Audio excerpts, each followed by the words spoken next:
삼성전자가 먼저 움직일 겁니다. 왜 올라간지를 제가 설명을 드릴까요? 네네. 업황 안 좋았습니다. 정확하게. 근데 좋아지고 있어요. 어떤 부분에서 업황이 좋아지는가를 판단해 볼 수 있냐면 디램 가격이죠. 낸드 가격이죠. 이게 만약에 성공적으로 되면. 운용이 되면 10조 이상의 개런티 될 수 있는 이익 가치가 확보되기 때문에 그러면 삼성전자 10조 이상이면 뭐 바로 20만 원 가죠.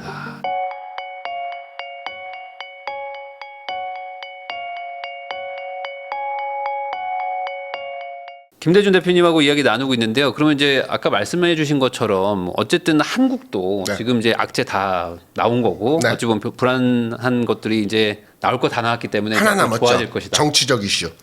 이것도 문제 안 됩니다. 네. 어떠한 형태의 결과치가 나오더라도 시장은 바닥을 찍습니다. 그래서 이 부분도 뭐 흔히 일부 토론 게시판에서 이러면 망하고 이러면 흥하고 또 이런 경우도 이렇고 이러고 하는데 아닙니다. 아, 좋아질 일만 남았다. 그렇죠. 네. 짧게 말씀드려볼까요? 네네네.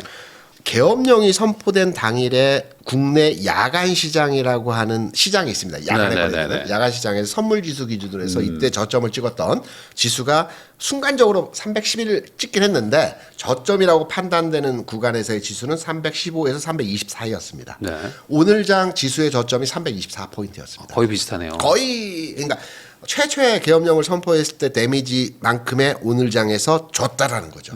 그러면 빠지더라도 살짝 출렁임이 나오겠죠. 네. 뭐 시장에 흔히 뭐 크게 빠진다 또는 크게 오른다라고 측면에서 해석을 하는 분들 같은 경우에도 뭐 마찬가지로 시장의 방향성은 크게 오르는데 지금 현재 상황에서는 아주 지수가 뭐 엄청나게 크게 갈 수는 없고요. 아직은 박스입니다. 2200에서 2700 사이에서 박스이기 때문에 박스 돌파 과정에 시간이 좀 더 필요한 거죠. 그래서 어떠한 결과치가 나오더라도 시장에 큰 문제는 없을 것이다. 아, 어차피 지금 뭐 저점 구간에 있기 네네네. 때문에 뭐 맞습니다. 약간의 충격이지 뭐 그게 막 뭐 하락으로 막 더 간다든지 막 이렇게 뭐 아니 아닙니다. 상승으로 간다든지도 쉽진 않다. 그렇죠.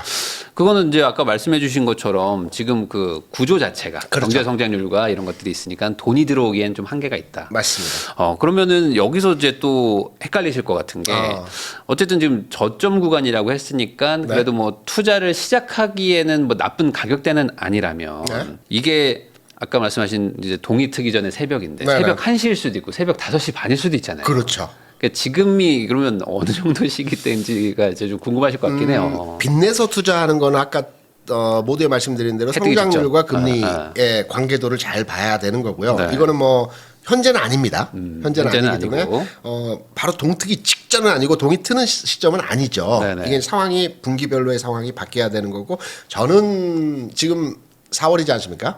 2, 4분기, 3, 4분기에 들어가는 시점에서는 시장에서의 방향성이 완전하게 바뀌는 지점의 흐름. 그러니까 완전하게 바뀌었다는 것은 우리가 이미 확인했죠. 지수상으로 2,800% 이상을 가는 네. 이런 시장이 아마 3, 4분기에 나올 것으로 판단되고 있어요. 그러면 주식 투자를 내가 빚내서 할 수 있는 시점이라고 말하는 것은 3,316포인트의 이전 고점 있죠. 이걸 돌파해야 이 새로운 장이라고 제가 상승한다는 것은 뭐 100포인트, 200포인트가 아니라 새로운 추세가 만들어진다는 겁니다. 네.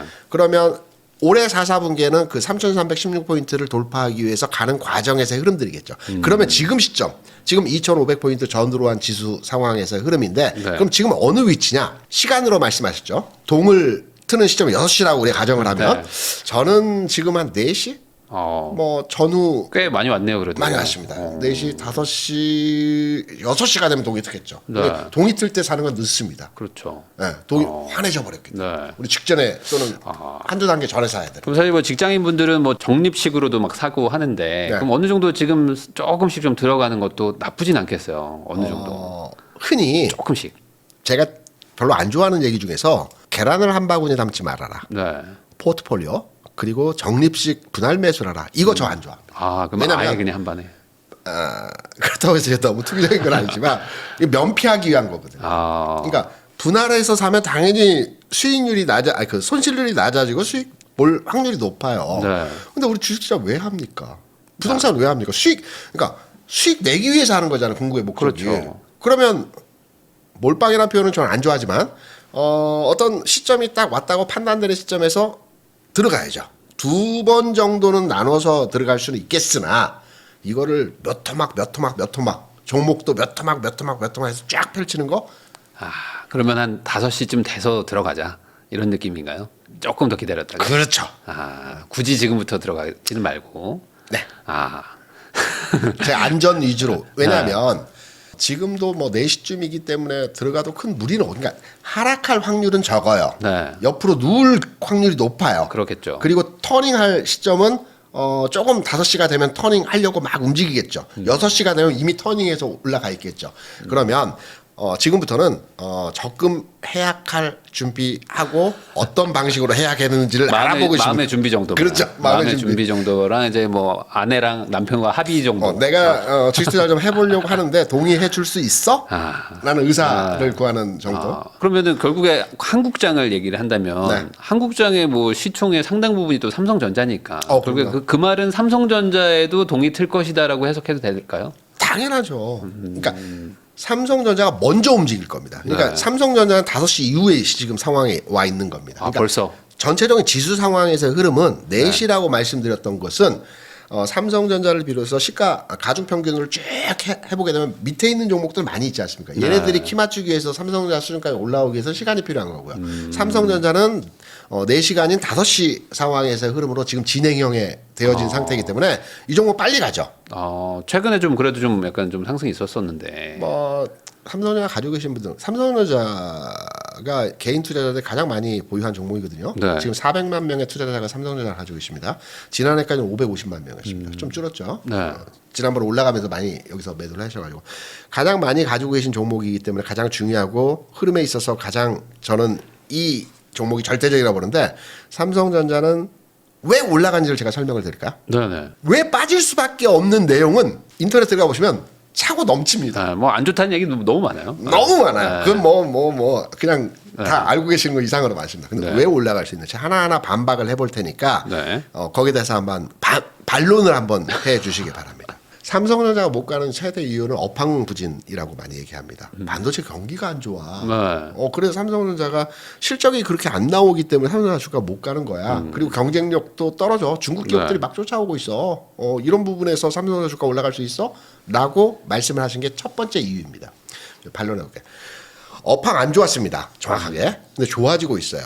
어떤 부분에서 업황이 좋아지는가를 판단해 볼 수 있냐면 디램 가격이죠. 낸드 가격이죠. 그러니까 가격입니다. 삼성전자 매출은 지난 1년 동안 70조 원 내외로 그러니까 매출은 꾸준합니다. 77조, 70조 뭐 왔다 갔다 하면 그 레인지에서 크게 위축되지는 않았어요. 네. 판매량은 그러니까 네. 쉽게 말해서 단 판매가가 낮았던 거죠. 그러니까 우리가 디램 가격을 간단하게 말씀드리면 21년도 하반기에 4.5불에서 5불 사이였어요. 그러니까 역사적인 최대 가격입니다. 이 가격을 찍은 적이 없었어요. 네. 그러니까 21년도 굉장히 좋았던 거죠. 성장률이 좋았던 거죠. 네. 왜냐하면 반도체 수출이 좋았으니까. 이게 쭉 내려와서 1.5불 내외에서 23년도 한 해 동안 계속 왔다 갔다 플랫하게 움직였어요. 1불 떨어졌다 1.5불, 1.7불 내려갔다가 1.5불. 삼성전자가 반도체를 만드는데 BEP라고 하죠. 손익분기점이 1.8불 내외입니다. 네. 우리가 PC에 들어간 D램을 얘기하는 겁니다. 네. 역마진이 발생하는 거죠. 그러니까 삼성전자가 가전에서 돈 벌어서 반도체에 메꾸는 현상들이 23년도에 계속 나타났다는 겁니다. 이 현상들이. 그러니까 디램 가격이 그랬으니까. 그럼 디램 가격이 24년으로 넘어와서 이게 다행스럽게 2불대로 올라왔어요. 근데 1.8불이 손익분기점인데 2불 뭐 수익은 수익인데 수익이 별로 안 났던 거죠. 그래서 지난해 삼성전자 영업이익 규모 단에서의 네. 흐름을 보게 되면 뭐 낸드 쪽이나 파운드리 쪽은 여전히 적자고 반도체에서 조금 나는데 그 정도 가지고 삼성전자 못 움직이는 거야. HBM 해야 돼? 뭐 이런 네, 맞아요. 하이닉스 뭐 이런 네. 얘기를 많아요. 올해 들어와서 낸드 가격이 2.5불까지 올랐어요. 최근에 많이 좋아졌네요. 4.5불이 역사적인 고가라고 했죠. 네. 2.5불은 이제 장사 해볼 만한 영역에 딱 도달한 겁니다. 이제부터 괜찮아. 그래서 디램 가격이 일시적인 게 아니고요. 연초 대비해서 지금 쭈쭈쭈쭈 올라가고 있는 상황이고 낸드 가격이 또 쭈쭈쭈 올라가고 있어요. 반도체 그러니까 PC 수요가 늘어나는 과정에서 전체적으로 반도체 업황에 대한 산업이 좋아지고 있는 과정입니다. 일단 업황이 나쁘지 않다라는 거고. 네. 두 번째는 이제 삼성전자에 대한 업황과 이제 외국인 투자자들에 대한 삼성전자 신인도 또는 투자 관점을 우리가 따져볼 수 있겠죠. 그냥 업황은 좋아질 것 같다라는 네. 게 첫 번째 논거로 이제 이해를 하시면 될 것 같고요. 외국인들의 시각. 외국인들 삼성전자 계속 팔아. 외국인들이 안 좋게 보는데 삼성전자 올라갈 수 있어? 이게 이제 또 다른 시장에서의 삼성전자 부정적인 내용에서 흐름입니다. 외국인들이 지금까지 팔았습니다. 동의합니다. 왜? 지난해 삼성전자에 대한 외국인 투자자들의 지난 8월 기준으로 해서 88,000원 찍었을 때 지분율이 57%였습니다. 지금 계속해서 8월부터 뭐 삼성전자만 줄구장창 매도하면서 이게 49.8%까지 지난 2월에 지분율이 떨어졌어요.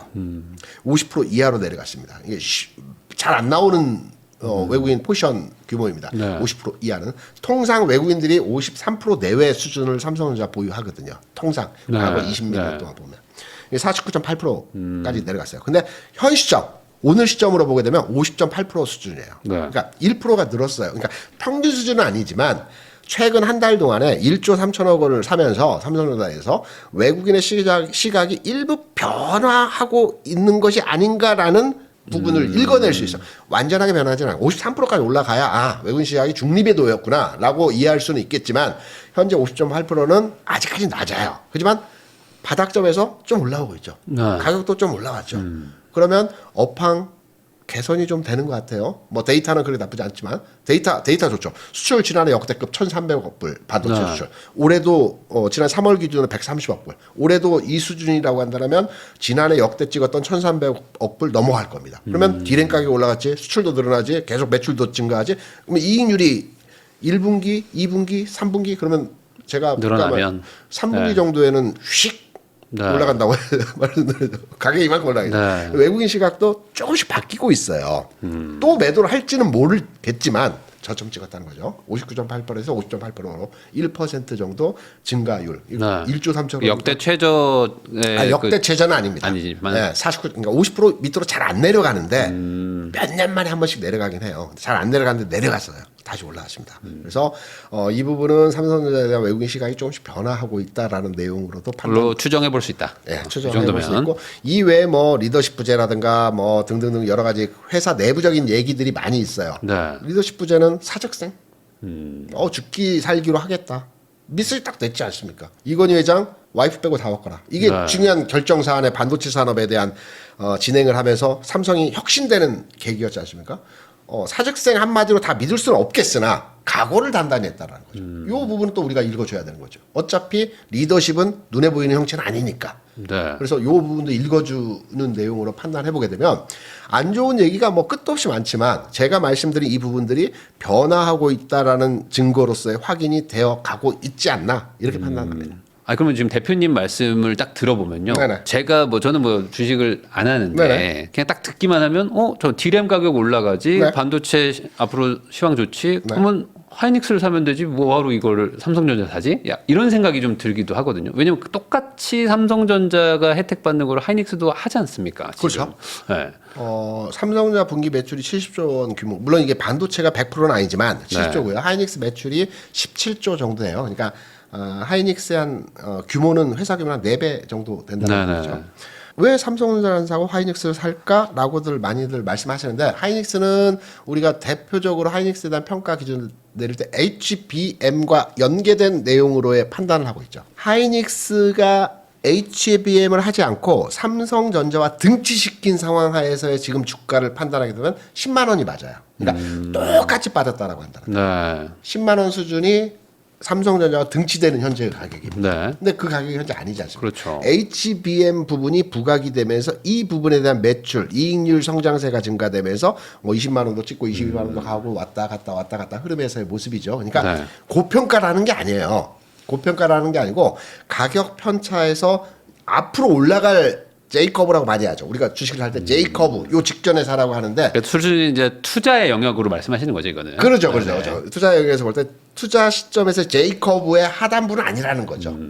궁으로 올라가긴 할 겁니다. 네. 하지만 하이닉스보다는 삼성전자가 오히려 낫고 그리고 삼성전자보다는 주식을 한다면 소부장을 사야죠. 삼성전자 무거워. 나는 강남에 똘똘한 아파트가 좋긴 한데 돈이 안 되기 때문에 마용성이나 어디 제가 부동산 잘 모릅니다. 막 나오는 대로 직거래니까 이해해 주십시오.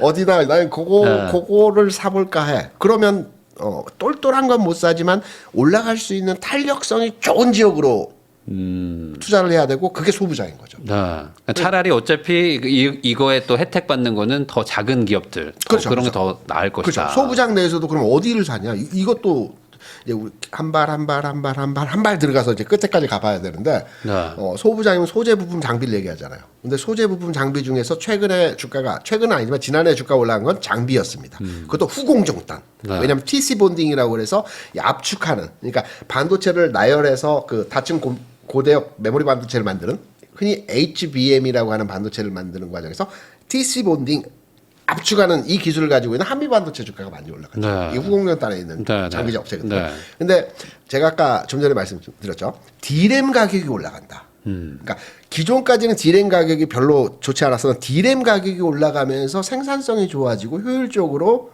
그 회사의 가치가 올라간다. 그러면 뒷단에 있는 HBM이 올라갔으니까 전공정단에 있는 소재가 올라갈까? 소재주를 봐야죠.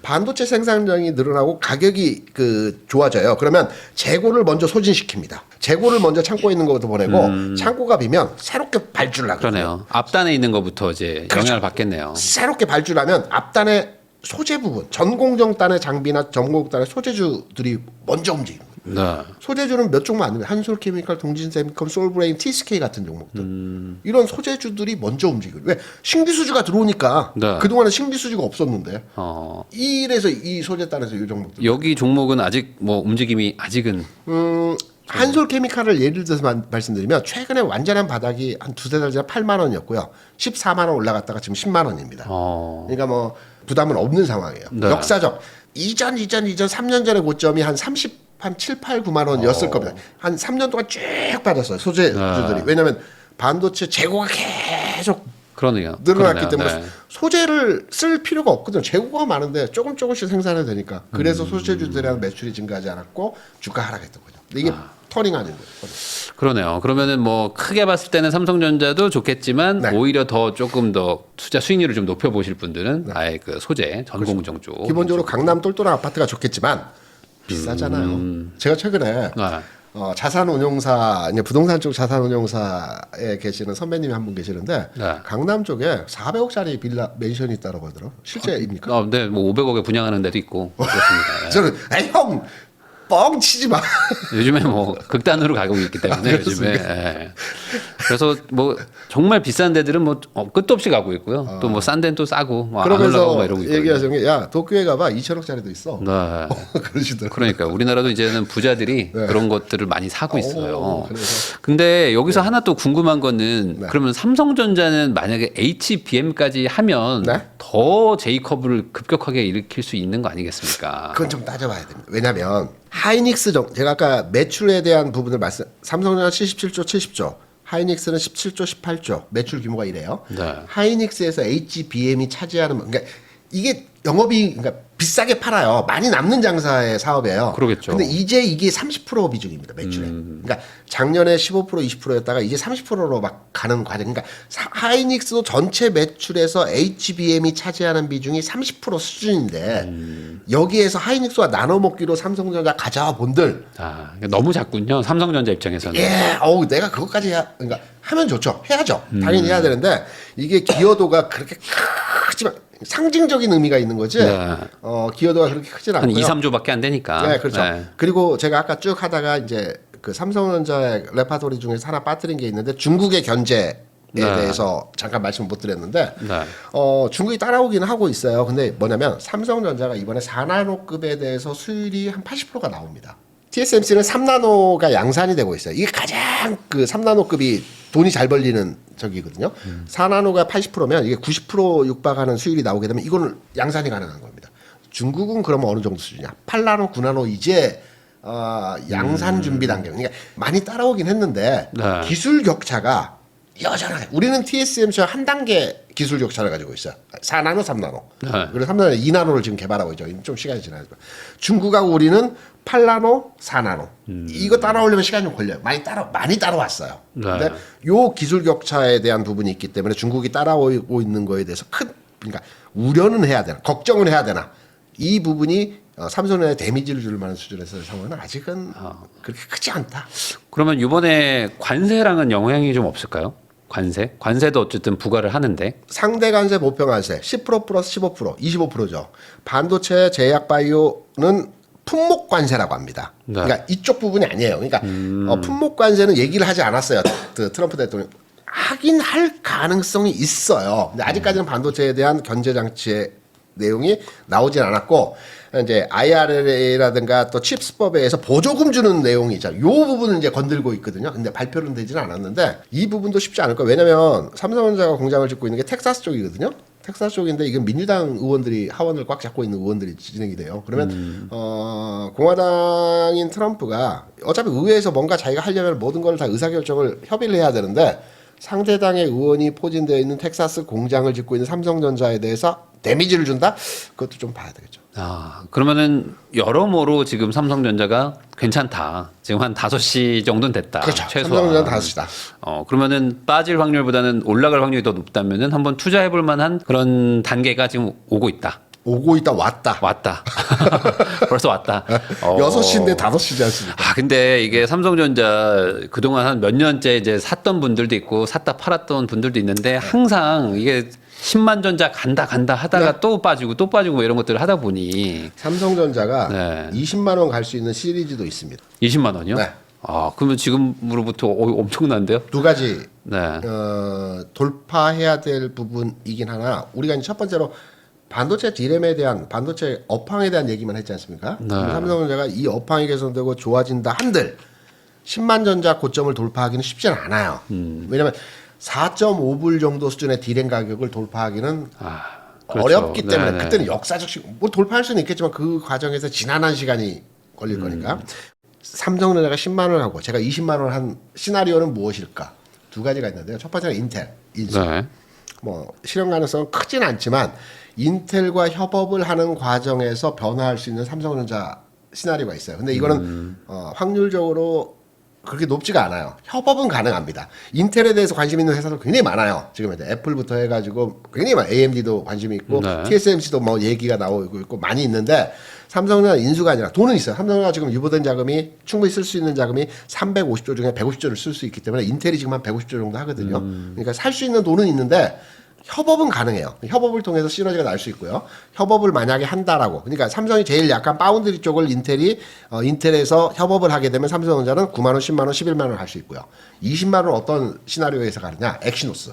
삼성이 휴대폰 세계 최강자거든요. 우리가 애플로 인식을 하는데 애플이 이익률은 좋아요. 그러니까 판매량은 삼성전자 1위입니다. 네. 대수는 대수는 제일 많아요. 삼성은 한 1억 대 이상 파는데 하여튼 제일 많이 파는데 수익률은 별반 그렇게 만만치가 않아요. 그러니까 우리가 매출 구조는 40%, 20%. 반도체 40, 휴대폰 40, 하만하고 가전이 20 이렇게 나오거든요.